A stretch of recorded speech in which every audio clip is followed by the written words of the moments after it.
You heard a key in the door, and before you could think, your body responded. Your heart rate rose, your stomach tightened, your breath became shallow. You hadn't even seen them yet. That is not anxiety. That is not oversensitivity. That is your nervous system telling you something your conscious mind was still trying to explain away. This video is about that, the body that knew before you did. Your nervous system is your body's threat detection system. It operates faster than thought. Before you decide anything, before you've named what's happening, your body has already assessed the situation and prepared a response. In a healthy environment, this system activates and then returns to baseline. A loud noise, you startle, then you settle back down. In a chronically unpredictable environment, with a person whose moods are unstable, whose reactions are disproportionate, whose warmth appears and disappears without warning, this system never gets to return. It stays activated, and over months and years, that activation becomes your baseline, not the exception, the normal. A key in a door, a specific ringtone, the sound of a car pulling into the driveway, footsteps on the stairs. These sounds carry information for you that they don't carry for other people. They are data points your nervous system has been trained to scan for, because at some point, those sounds predicted something. Not a knock at a door, not a stranger's ringtone, that specific sound, that specific person, and your body learned to prepare before they arrived. That is not a psychological weakness. That is threat anticipation, a survival skill that was built in response to real, repeated experience. Notice what happens in your body when they walk out the door. Does your jaw unclench? Do your shoulders drop? Do you breathe differently? Do you feel the house differently?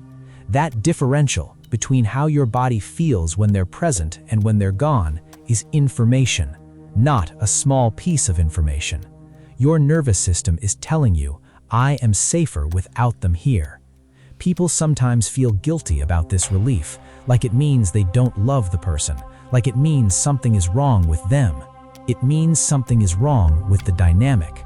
Love does not require your body to brace every time someone walks through the door.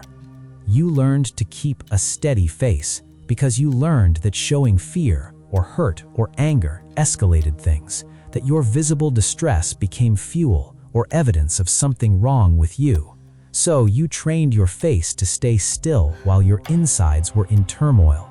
You got very good at it, good enough that people around you, people who didn't know what was happening, thought you were fine. Good enough that sometimes you convinced yourself. But the body keeps its own record. Every time you suppressed the response, held the breath, locked the jaw, stilled the hands, your nervous system filed it. Not released, filed. That is exhausting, and it is a skill that was built for survival, not because something is wrong with you. Something strange happens when you've been in a dysregulated relationship for long enough. Calm feels wrong. Peace starts to feel like the calm before the storm. The good day becomes the thing you don't trust, because in your experience, good days were followed by something. So you stop being able to rest inside the peace. You scan for what's coming. You wait for the shift. You've become so calibrated to threat that its absence feels suspicious. This is called hypervigilance, and it is one of the most exhausting places the nervous system can live. Not in the storm, but in permanent anticipation of it. Chronic tension in your neck and shoulders, stomach pain that has no physical cause, exhaustion that sleep doesn't fix, headaches, a clenched jaw, shallow breathing that has become your default, a sense of physical heaviness that you can't explain. These are not weaknesses. They are not hypochondria. They are your body keeping score even when your mind was still making excuses. The body does not rationalize. It does not tell you what you want to hear. It records. And what your body recorded, in the tension, in the pain, in the exhaustion, is enough to know something was wrong.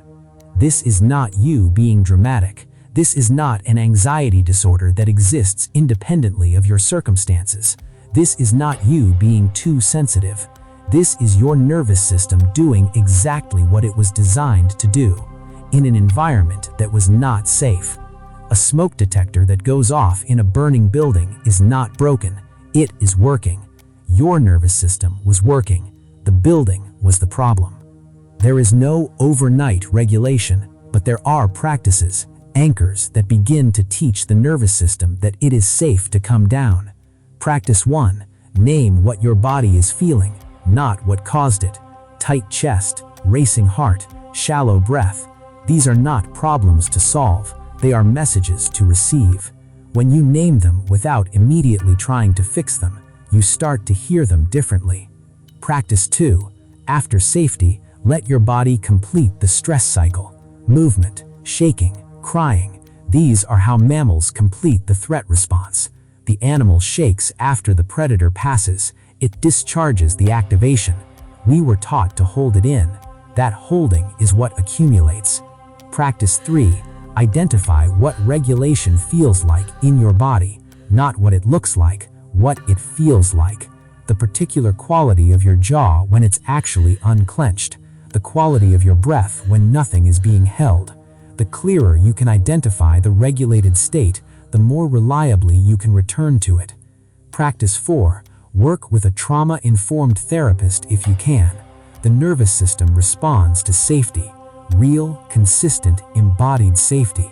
That kind of rewiring often requires another regulated nervous systems, a therapist's, to help calibrate against.